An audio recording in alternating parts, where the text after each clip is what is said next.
أما بعد فأعوذ بالله من الشيطان الرجيم بسم الله الرحمن الرحيم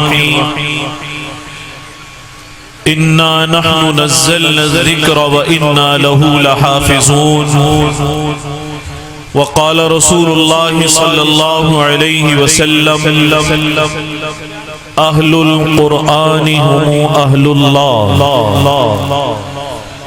وقال رسول الله صلى الله عليه وسلم خيركم من تعلم القرآن وعلمه صدق الله مولانا العظيم وصدق رسوله النبي الكريم ونحن على ذلك لمن الشاهدين والشاكرين والحمد لله رب العالمين۔ میں دل کی گہرائیوں سے صمیم قلب سے اپنے برادر عزیز قاری شجاع الدین صاحب دامت برکاتہم العالیہ کو دو مبارکباد پیش کرتا ہوں۔ ایک تو اس بات کی مبارکباد پیش کرتا ہوں کہ ایسی خوبصورت محفل اہل علاقہ کے لیے سجائی ہے جس میں نماز عشاء کے بعد سے لے کر اور رات کے کئی پہروں تک قرآن کی صدائیں اور آوازیں گونجیں۔ ایک تو اس بات پر دل کی گہرائی سے مبارکباد پیش کرتا ہوں، اور دوسرے قاری صاحب کی صاحبزادے جو ماشاءاللہ بڑی خوبصورت کمپیرنگ کر رہے ہیں،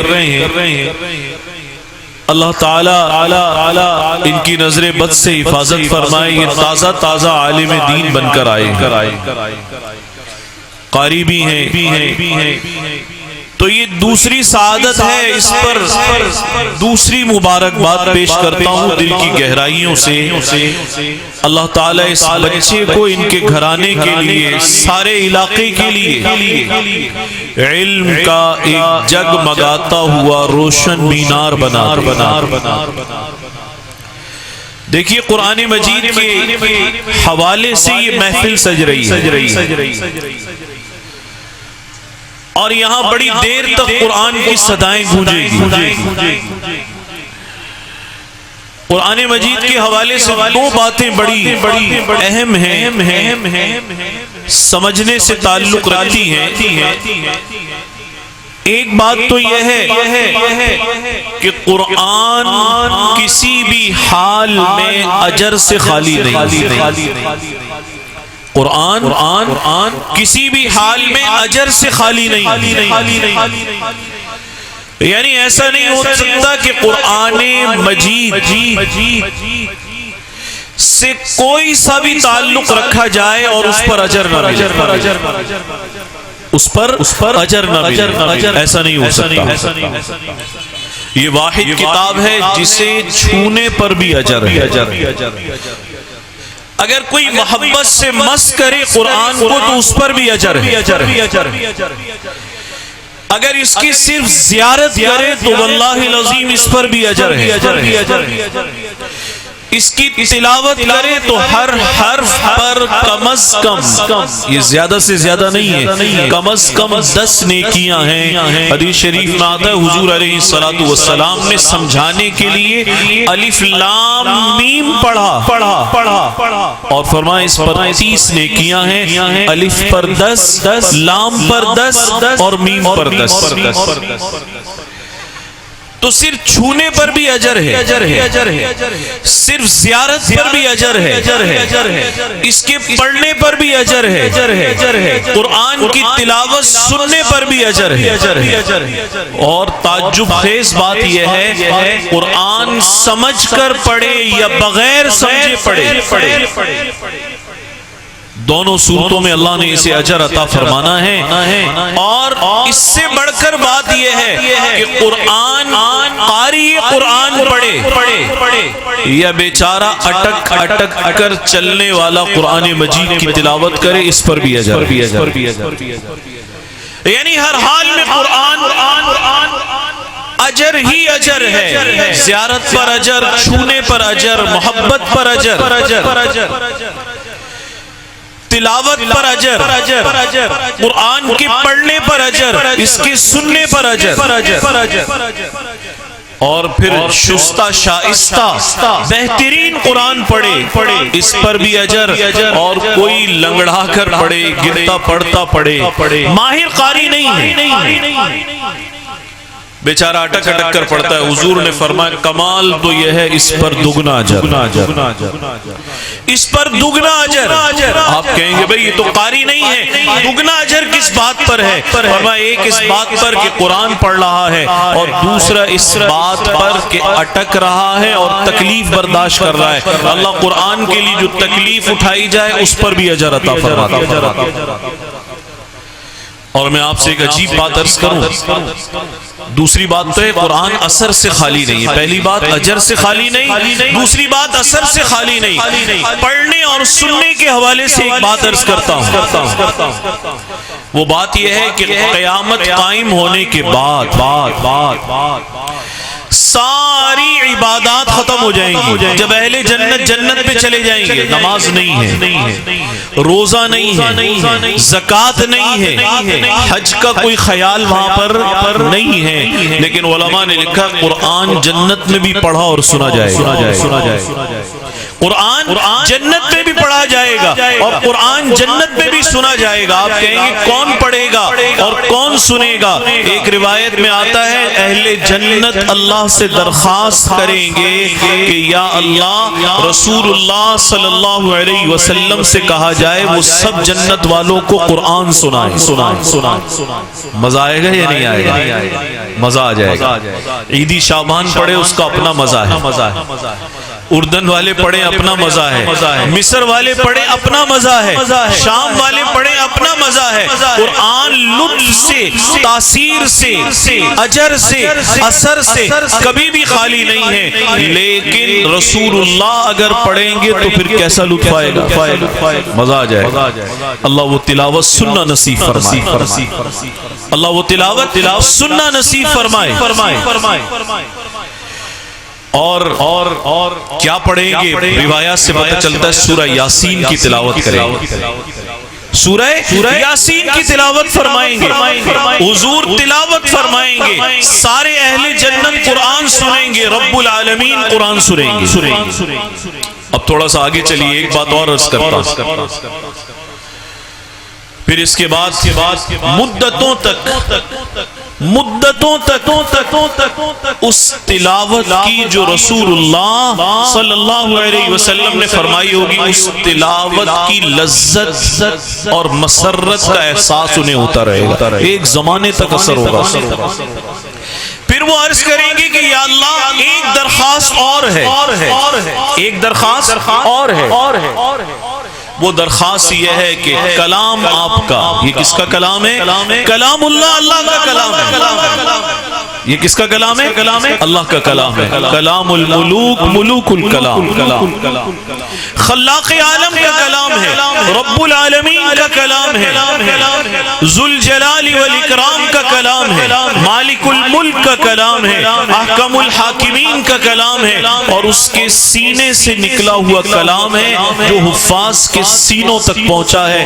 پہلے سب سے پہلے یہ امانت ملی جبریل امین کو، پھر انہوں نے اگلے سینے تک جو پہنچائی، اللہ کے سینے سے نکلا، رسول اللہ کے سینے پر پہنچا، صحابہ کے سینوں میں منتقل ہوا، تابعین کے سینوں میں، تبع تابعین کے سینوں میں، ائمہ کے سینوں میں، علماء اور صلحاء کے سینوں میں، اور خوش نصیبی اور سعادت کا یہ باب قیامت کی صبح تک کھلا ہوا ہے۔ اللہ سے دعا مانگا کریں اللہ وہ سینے میری نسلوں کو بھی عطا فرما جس میں قرآن محفوظ ہو۔ آمین کہہ دیجئے زور سے۔ تو اب وہ کہیں گے یا اللہ ایک درخواست اور ہے۔ پوچھیں گے کیا درخواست ہے؟ میں اس سے پہلے عرض کر دوں، حضرت تھانوی رحمت اللہ علیہ جب قرآن کے بارے میں بات کرتے تھے نا تو فرماتے تھے اعزاز بہت بڑا ہے، کوئی اسے زور بازو سے حاصل نہیں کر سکتا کہ طاقتور آدمیوں میرے 6 بچے حافظ ہو جائیں گے، کر سکتا ہے؟ نہیں۔ کوئی پیسے سے اس کو حاصل نہیں کر سکتا۔ حضرت فرماتے تھے اللہ کا انتخاب ہے۔ ایک راستہ بتاتا ہوں تمہاری نسلیں حافظ بن جائیں، تم ہر نماز کے بعد دعا میں اللہ سے درخواست کیا کرو یا اللہ میری نسلوں میں حفاظ پیدا فرما دے۔ فرمایا انشاءاللہ حفاظ ہو۔ تو اللہ پوچھیں گے کیا درخواست ہے؟ وہ کہیں گے یا اللہ آپ کا کلام ہے، آپ کے حبیب نے بھی سنا دیا، دنیا میں بھی سنا، اب درخواست یہ ہے کہ آپ بھی سنائیے۔ کیا بات ہے! اللہ سے کیا درخواست کریں گے؟ یا اللہ آپ بھی سنائیے۔ اب کمال دیکھیں، اہل جنت کی کوئی خواہش رد نہیں ہوگی۔ روایات سے پتہ چلتا ہے اللہ بھی قرآن پڑھیں گے اور اہل جنت قرآن سنیں۔ پتہ چلا ساری عبادتیں موقوف، ساری عبادتیں ختم۔ کون سی چیز باقی رہے گی جس کا پڑھنا بھی ہوگا، پڑھانا بھی ہوگا؟ وہ قرآن مجید، قرآن مقدس باقی رہے گا۔ اس کی تلاوت ہوگی۔ اللہ کون سی سورت کی تلاوت فرمائیں گے؟ اپنے ہم نام سورت سورۃ الرحمن کی تلاوت سورۃ الرحمن کی تلاوت فرمائیں گے۔ اور دوسری بات میں عرض کروں کہ یہ قرآن جیسے اجر سے خالی نہیں ہے، ایسے اثر سے بھی خالی نہیں۔ آپ اسے مومن کے سامنے پڑھیں، خدا کی قسم اثر کرتا ہے۔ آپ اسے بڑے کے سامنے پڑھیں، اثر کرتا ہے۔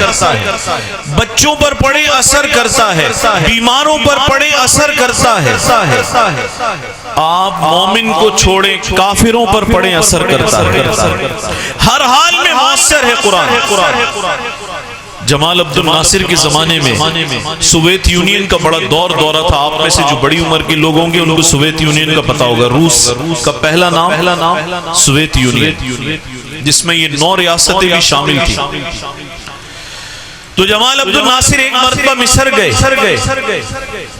تو ان سے وہاں کے حکمران نے کہا کہ آپ یہ قرآن لیے پھرتے ہیں، پرانی چیز ہے، آپ اس سرخ کتاب کو اختیار کریں، کمیونزم کو اختیار کریں، اپنے ملک میں کمیونزم لائیں۔